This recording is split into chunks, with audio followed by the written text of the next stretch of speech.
Aujourd'hui, on vous dévoile les 6 étapes d'une remise en forme réussie et définitive. La première étape, c'est vraiment de définir ses objectifs. Savoir qu'est-ce que tu veux, pourquoi tu as démarré, quels sont tes objectifs, être clair et précis sur pourquoi tu veux démarrer ton programme, pourquoi tu veux te remettre en forme, quelles sont les raisons. Et en plus de ça, c'est vrai que, comme on dit souvent, imagine, on va prendre cette image-là, tu es dans ta bagnole, tu rentres dans ta bagnole et tu sais que tu veux faire quelque chose, mais tu mets aucune adresse dans le GPS et tu vas juste avancer. Tu vas avancer dans une direction, mais est-ce que ce sera la bonne?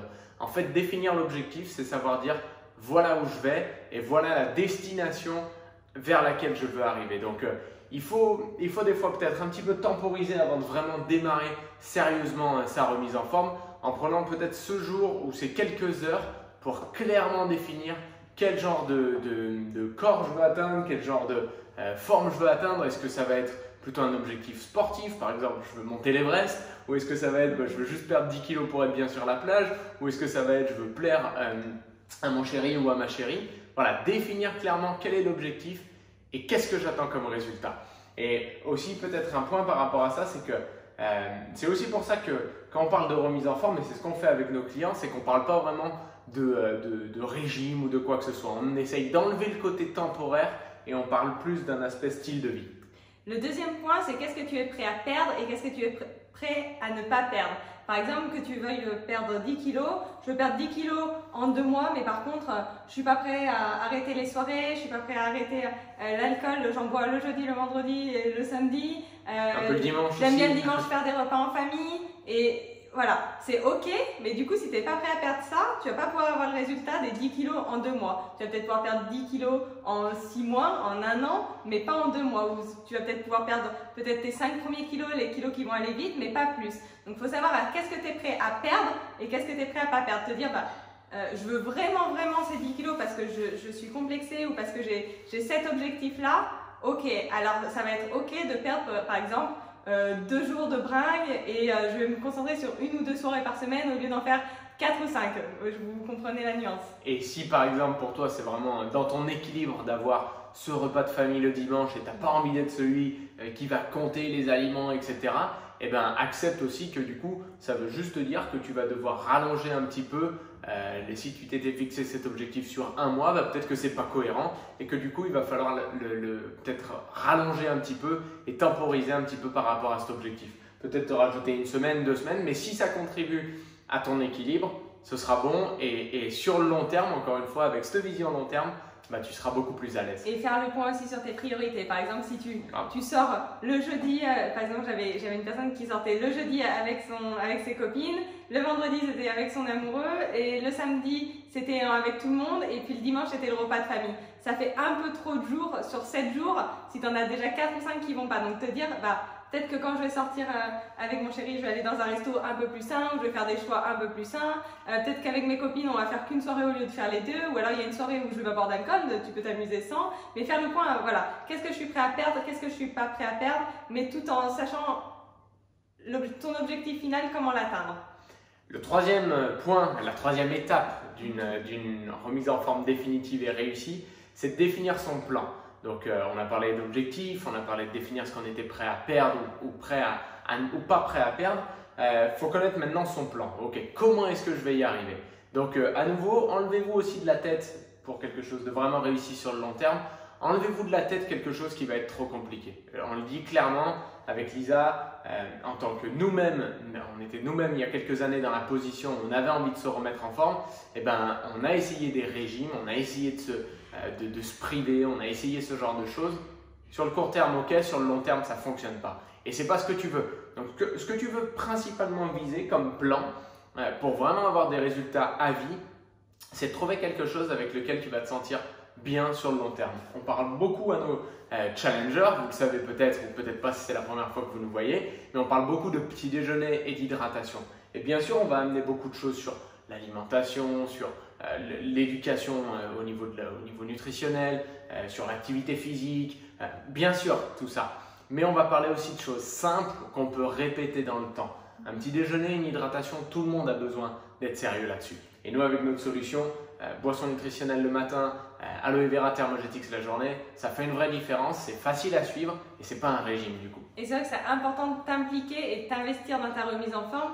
C'est-à-dire rechercher des recettes de cuisine où tu peux te faire plaisir, rechercher des séances de sport que tu peux aimer, si tu aimes bien marcher, si tu aimes bien faire du sport tout seul ou avec des amis, et vraiment t'impliquer à qu'est-ce que j'aime, qu'est-ce qui pourrait me faire plaisir pour vraiment passer du bon temps et pas voir ça comme une contrainte mais comme quelque chose qui va te faire du bien, qui va te faire plaisir et qui va t'amener à tes résultats. Parce qu'encore une fois, tu changes un tout petit peu la direction pour un nouveau style de vie. Donc il faut que ce soit des choses agréables. Si c'est que de la contrainte constamment, et il y en aura, mais si c'est que ça, ce ne sera pas durable sur le long terme et tu voudras toujours revenir à ton point de départ. Et ce n'est pas ce que tu voulais au démarrage. La quatrième étape, c'est de, évidemment, suivre son plan et se rendre des comptes. Donc toi, Lisa, je sais qu'à chaque fois qu'on a une nouvelle challengeuse qui démarre ou un nouveau challenger qui nous fait confiance, tu lui demandes 2-3 trucs au démarrage. Et c'est vrai que c'est important quand une personne démarre, on lui demande toujours de faire sa photo de démarrage, donc de faire une photo, elle peut être voilà, de face, de profil, de dos, mais c'est vraiment important. Et ce qui est important, c'est qu'elle me l'envoie. C'est pas parce que je veux voir où elle en est, c'est juste que ça lui permet de s'engager. Elle l'envoie à quelqu'un, dans un mois tu vas devoir faire le résultat, donc tu dois avoir ce résultat parce que tu t'es engagé sur le premier coup. Donc c'est important d'envoyer la photo, de se la faire et de la partager, ça t'engage sur la photo d'après. Les mesures aussi c'est important parce que la balance c'est bien, mais la balance ça veut tout et rien dire et du coup c'est important de faire les mesures, c'est ce qui va se voir de toute façon autour de toi. Et bien sûr de faire la balance pour voir la perte de poids. Et le fait de marquer, de l'envoyer ou la prise de poids. Le fait de marquer, de l'envoyer et de communiquer sur ça, ça va t'engager aussi dans ton programme. Le cinquième point, c'est de s'inscrire dans une communauté. La communauté, c'est ce qui te permet de passer de juste ce petit truc que tu fais pour toi à plus. C'est bête, mais quand tu crées des relations avec des gens, quand tu t'échanges avec des gens, d'une part, ça t'engage un petit peu plus et tu te sens un peu redevable des autres personnes. Tu te dis, hey, on est ensemble dans le même truc, il faut qu'on tienne. Et d'ailleurs, donc nous, avec nos challengers, on a toujours des conversations où tout le monde peut échanger ses plats, ses recettes, etc. Ça fait vraiment une différence folle. À chaque fois, les challengers ils reviennent vers nous, ils nous disent ça m'a trop aidé, j'ai trop aimé la recette de machin, j'ai trop aimé comment machin faisait sa boisson nutritionnelle. Bref, ça aide beaucoup. Et une autre chose qu'on a mis en place à l'heure actuelle, si vous n'avez pas encore franchi le pas pour démarrer avec nous un programme nutritionnel, c'est qu'on a mis en place un canal Telegram où on a constamment de l'information dessus. Donc c'est Lisa et moi qui la partageons. Et sur cette information, des fois il va y avoir des challenges, des fois il va y avoir des idées, des fois il va y avoir des petits articles, des fois il va y avoir des choses assez intéressantes. Et cette communauté-là, elle vous permet d'une part de vous sentir, vous n'avez pas l'impression de vous sentir comme un extraterrestre parce que vous comprenez qu'il y a du monde qui fait la même chose que vous et ça vous maintient, ça vous engage et ça vous donne une vraie raison.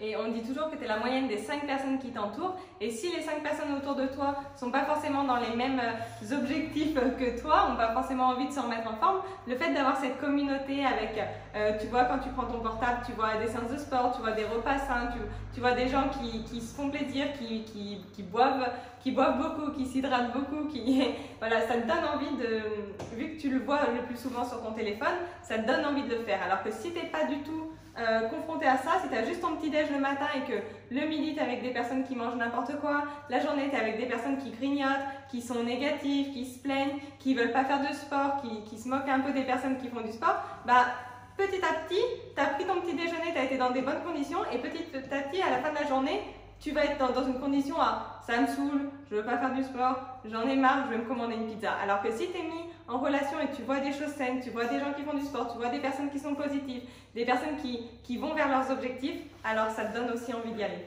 Et la dernière étape pour vraiment réussir sa remise en forme de façon définitive, c'est un peu celle qui va boucler la boucle. Alors on va prendre un exemple qui est pas commun, mais c'est les alcooliques anonymes. Les alcooliques anonymes, ils ont un programme en 12 étapes, si je dis pas de bêtises. Et la 12e étape, elle est de devoir redonner. Ça veut dire que pour être pleinement sevré, et je crois que le taux de réussite il est incroyable, c'est plus de 90% pour les gens qui passent la 12e étape, et les gens qui s'arrêtent à la 11e étape, c'est un truc comme 30 ou 40% de gens qui ne récidivent pas. Donc c'est incroyable la différence.